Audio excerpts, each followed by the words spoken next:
সুজি দিয়ে এমন একটি পিঠা বানাবো আজকে, পিঠাটি খেতে একদম কেকের মতো হয়েছে। তাই তো এই পিঠাটির নাম দিয়েছি সুজির ভাজা কেক।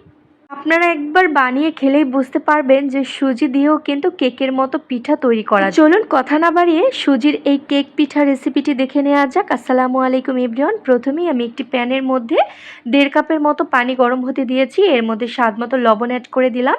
আর সুজির মধ্যে আজকে আমি চালের গুঁড়াও ব্যবহার করব। এর জন্য এখানে আমি 1/2 কাপ পরিমাণ শুকনো চালের গুঁড়া নিয়েছি। এখানে আপনারা ভাত রান্নার যে চাল রয়েছে সেই চালের গুঁড়াও নিতে পারবেন, আবার চাইলে আতপ চালের গুঁড়াও নিতে পারবেন। তবে আজকে আমি ভাত রান্নার যে রেগুলার চাল রয়েছে সেই শুকনো চাল গুঁড়ো করেই নিয়েছি। পানি যখন গরম হয়ে এসেছে তখন আমি 1 কাপ পরিমাণ সুজি অ্যাড করে দিচ্ছি। আর ওই যে 1/2 কাপ পরিমাণ চালের গুঁড়া মেপে রেখেছিলাম সে চালের গুঁড়াটাও দিয়ে এখন খুব ভালো মতো করে আমি মিশিয়ে নিচ্ছি। এখন অ্যাড করে দিচ্ছি চিনি। এখানে আমি 1/3 কাপের মতো চিনি অ্যাড করে দিয়েছি। মিষ্টির পরিমাণটা আপনারা আপনাদের মতন করে দিয়ে দিবেন। এখানে যদি আমি শুধুমাত্র সুজি দিয়ে ডোটা তৈরি করতাম তাহলে কিন্তু ঢাকনা দিয়ে ঢেকে দেওয়ার কোনো দরকার হতো না, যেহেতু সুজির মধ্যে আমি অল্প পরিমাণ চালের গুঁড়া অ্যাড করেছি।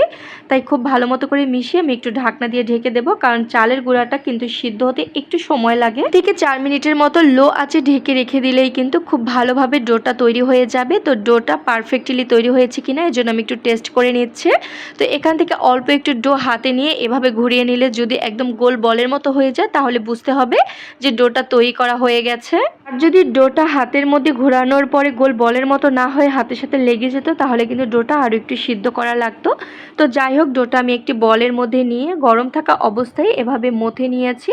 মসৃণ একটি ডো তৈরি করে নিয়েছি। এখন ছোট ছোট লেচি কেটে নিচ্ছি। একই রকম ছোট সাইজের লেচি কেটে নিলে কিন্তু পিঠাগুলোর সাইজও একরকম হবে, যা দেখতে ভালো লাগবে। তালুতে ঘুরিয়ে 2 হাত দিয়ে একটু চাপ দিয়ে নিলেই কিন্তু খুব সুন্দর এরকম পিঠার শেপ হয়ে যাচ্ছে। দেখুন খুব সুন্দরভাবে একদম সহজ পদ্ধতিতে কিন্তু বানিয়ে নেওয়া যায়। বানিয়ে নেওয়ার প্রসেসও কিন্তু খুবই সহজ, একদম কোনো ঝামেলা নেই। 2 হাতের তালুতে ঘুরিয়ে একটু চাপ দিয়ে নিলেই কিন্তু খুব সুন্দর এরকম গোল গোল করে এই পিঠাগুলো তৈরি করা হয়ে যাচ্ছে। যদি হাতের মধ্যে এই ডোটা লেগে যায় তাহলে কিন্তু হাতে সামান্য তেল নিয়ে নিতে পারেন। তবে আমার ডোটা পারফেক্ট হওয়ার কারণে কিন্তু আমার হাতে লেগে যায়নি। তো পিঠাগুলো বানানো হয়ে গেছে, এখন আমি ভেজে নেব। তো ভাজার জন্য পর্যাপ্ত সয়াবিন তেল গরম হতে দিয়েছি।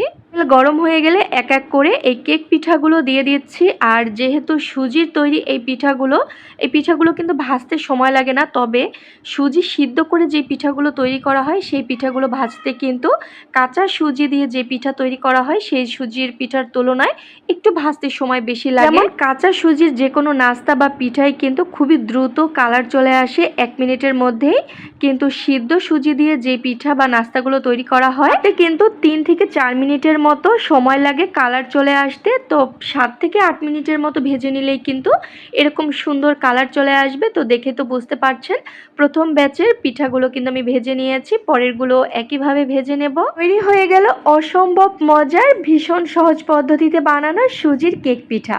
দেখতে কিন্তু অনেক সুন্দর হয়েছে, আর যেমন সুন্দর হয়েছে দেখতে, খেতেও কিন্তু হয়েছে অনেক মজার। দেখে তো বুঝতে পারছেন যে ভেতর থেকে কি পরিমাণ সফট হতে পারে। একটি ভেঙে দেখিয়ে দিচ্ছি, দেখুন ভেতরটা একদম কেকের মতো হয়েছে। সুজির এই কেক পিঠাগুলো খেতে এতটাই মজার হয় যে আপনি পরিবেশন আর করবেন কি, বানানোর সাথে সাথেই কিন্তু ফুরিয়ে যাবে। তো দেখতেই তো পেলেন আমি যে একটু পরিবেশন করে ভালোভাবে দেখিয়ে দেব তারও কিন্তু কোনো উপায় নেই। সবাই কিন্তু অনেক পছন্দ করে এই কেক পিঠাটি খেতে। আগেও আমি এই পিঠাটি বানিয়েছিলাম, এজন্যই কিন্তু আমার পরিবারের সবাই এই পিঠাটি খেতে অনেক পছন্দ করে। আশা করছি আপনাদের কাছেও এই পিঠার রেসিপিটি ভালো লেগেছে আর সহজও লেগেছে। একবার হলেও ট্রাই করবেন, আশা করছি ভালো লাগবে। আল্লাহ হাফিজ।